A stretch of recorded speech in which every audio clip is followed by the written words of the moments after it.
the National Weather Service office in Fort Worth. The preceding signal was a test of the public warning system for weather radio station KEC55.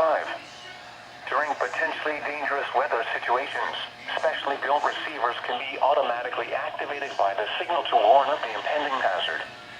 Tests of the signal and receiver's performance are normally conducted by the National Weather Service each Wednesday between 10 a.m. and noon and between 6 and 8 p.m.